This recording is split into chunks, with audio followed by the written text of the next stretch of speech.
E em estúdio nesta edição do Meio-Dia estão Manuel Pinheiro, gestor, e Raul Vaz, diretor do ETV. Aos dois, muito boa tarde, obrigada pela vossa presença.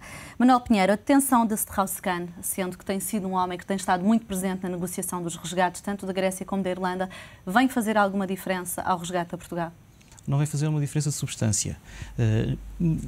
Primeiro, precisamos lembrar como é que Strauss-Kahn chega ao fundo e como é que os anteriores diretores-gerais chegam ao fundo. Nenhum diretor chega sem estar alinhado com a visão da maioria dos sócios, que são sócios essencialmente da OCDE.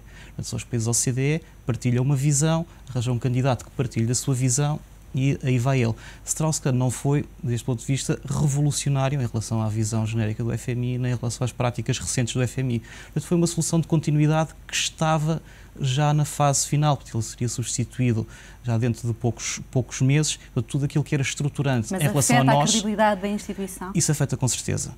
Afeta com certeza, mas não vai alterar nem a forma como o FMI, de uma maneira geral, funcionava, nem vai alterar a sua missão, nem vai alterar substancialmente a escolha do próximo candidato. Essencialmente, antecipa.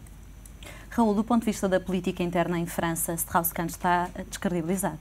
Absolutamente, é devastador para Dominique Strauss-Kahn e é muito complicado para o Partido Socialista francês, porque havia, pelo menos numa grande franja do partido, uma aposta clara em Dominique Strauss-Kahn para ser o adversário de Sarkozy, e as sondagens, alguns estudos de opinião, indiciavam que era o único político francês capaz de vencer Nicolas Sarkozy. E, portanto, nesse aspecto, eu acho que a carreira política de Strauss-Kahn tem sido uma carreira política turbulenta.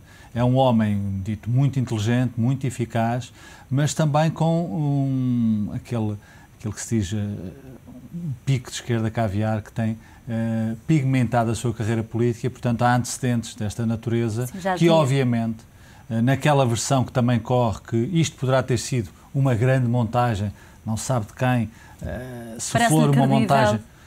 Essa teoria?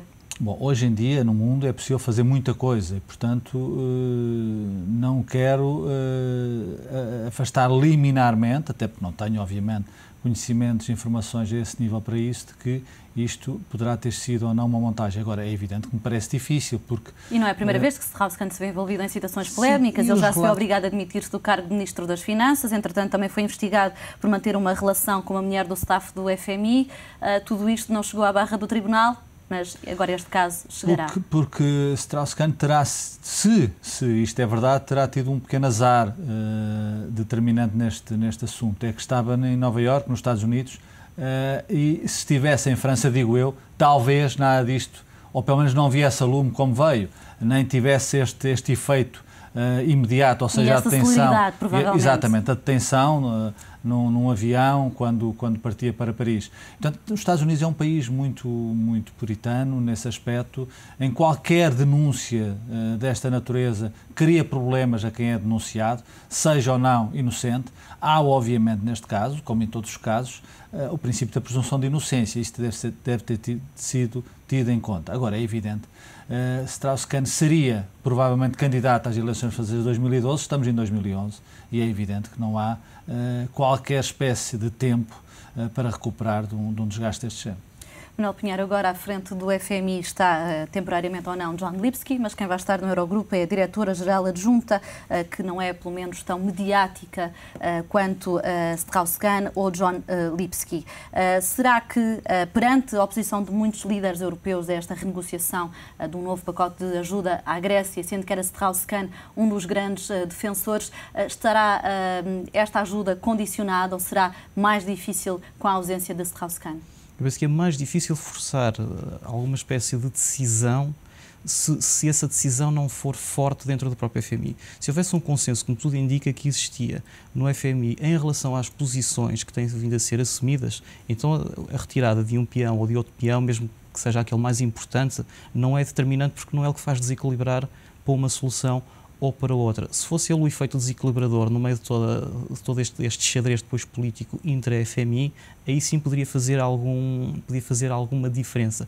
Mas é muito em cima da decisão, muito em cima do acontecimento. O FMI tem sinalizado como instituição já uma disposição em relação a um conjunto de matérias e há já um conjunto de decisões sobre isso.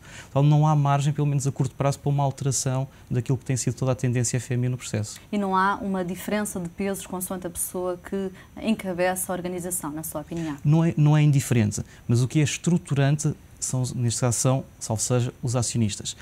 Aí é que existe uma visão partilhada em relação àquilo que deve ser a função FMI e em relação àquilo que deve ser o perfil da pessoa que encabeça o FMI, que não leva propriamente um caderno de encargos, mas quase. Portanto, a margem de atuação é relativa, não há uma carta branca para os diretores-gerais do FMI, não existe. Existe uma visão partilhada e alguém vai executar com alguma margem de manobra depois sobre a operacionalização dos processos. Em todo o caso, uma notícia desta natureza já está a ter impacto na economia mundial. O que é certo é que as bolsas asiáticas já estão há 3 dias no vermelho, não só por causa desta detenção, também por causa ainda do sismo no Japão. Espera-se que haja mais impactos a nível de, por exemplo, juros da dívida? Quanto mais rapidamente o fundo esquecer que tinha um diretor-geral, não é fácil. Melhor. Quanto mais rápido esquecer, melhor.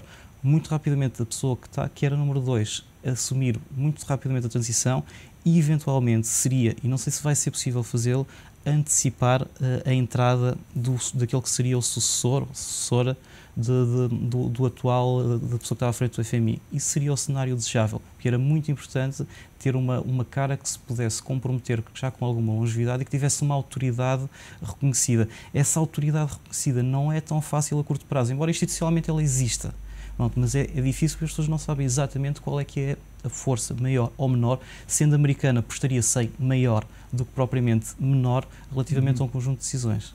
Raul, para além desta notícia do fim de semana, Strauss-Kahn já era muito criticado pelo estilo de vida de luxo que costumava ter. Esta suíte, por exemplo, onde ele estava instalado, custava $3.000 por noite e a imprensa francesa costumava noticiar as deslocações dele num Porsche, as refeições milionárias, os fatos de $35.000. Não é o primeiro a ser criticado nesta natureza. Também Paul Thompson, da Troika, já foi criticado por estilo de refeições que fazia e quanto pagava por elas. Acha que, sendo figuras de destaque numa organização deste género, que é relevante o comportamento que tem perante a opinião pública ou não vale a pena misturar águas? No mundo em que vivemos, muitas vezes, infelizmente, isso é relevante. Vivemos num mundo em que qualquer notícia desse género é absolutamente disseminada com uma rapidez estonteante. Aquilo que se passa em Nova Iorque sabe-se em Xangai ao minuto. E, sobretudo, as pessoas têm esse lado, é da natureza humana, esse lado de querer saber qual é o fato que a pessoa veste, com quem bebe, com quem come, com quem anda, como é que se desloca. Eu acho, sinceramente, que é perigoso entrarmos nesse registro. É evidente que há que reconhecer que essa é uma certa realidade do mundo, da sociedade hipermediatizada em que estamos e, portanto, isso é inevitável. É evidente. Mas se calhar o que é relevante é com que dinheiro é que eles estão. Se for o dinheiro dos contribuintes europeus ou nacionais, se calhar é relevante. Há cargos que, obviamente, têm que ter uma certa correspondência. Eu não direi que é diferente a decisão se a pessoa almoçar num restaurante de $1.000 ou se almoçar num restaurante de $100. Portanto, a decisão é a mesma. E, portanto, o contributo da refeição, da dita refeição, para a decisão do responsável, obviamente que eu julgo que seja o mesmo. Agora, eu acho também, quer dizer, esse mundo de uma certa pequenez, de uma inveja muito própria da natureza humana, eu acho que, sinceramente, não faz muito bem ao mundo. E Dominique Strauss-Kahn tinha, naturalmente, que é um homem inteligente, a noção de que alguns dos seus atos tinham esse efeito e, provavelmente, não se importava com esse efeito. Acho, contudo, que a questão é mais de outro espectro, que é evidente que Dominique Strauss-Kahn era um quadro e um diretor-geral do FMI com qualidade pessoal e técnica e com futuro político. Isso fazia alguma diferença. Mário Soares este fim de semana. Exato. Isso faria alguma diferença na decisão dos seus pares e, sobretudo, na decisão daqueles que têm alguma ascendência, algum controle sobre o FMI. Quem é que beneficia agora com a saída de Strauss-Kahn da política francesa? Em termos políticos imediatos, Nicolas Sarkozy, mas também já se dizia que teria sido Nicolas Sarkozy afastar Strauss-Kahn da política francesa, permitindo-lhe este lugar no FMI. De qualquer das formas, noto que é muito diferente a chanceler alemã, ou o presidente francês, ou mesmo o presidente dos Estados Unidos estar a discutir um determinado assunto com aquele que pode ser o futuro presidente da França, do com um indivíduo que, obviamente, não estou a discutir as qualidades do sucessor, seja ele quem for, mas com um indivíduo que não tem essa perspectiva de futuro político. Isso faz muita diferença. E Dominique Strauss-Kahn tinha esse poder, ou seja, tinha a expectativa para, em relação a outros protagonistas, de que poderia ser um homem muito poderoso no mundo em 2012. Obviamente, já tinha o poder de ser diretor-geral do FMI, mas tinha essa perspectiva. E isso, infelizmente, faz algum peso e tem muita... faz avaliar as situações quando se remete para a pessoa que se discute e com que se está à frente. E agora, obviamente, não se tem Dominique Strauss-Kahn no FMI, obviamente, muito provavelmente, por sua responsabilidade pessoal.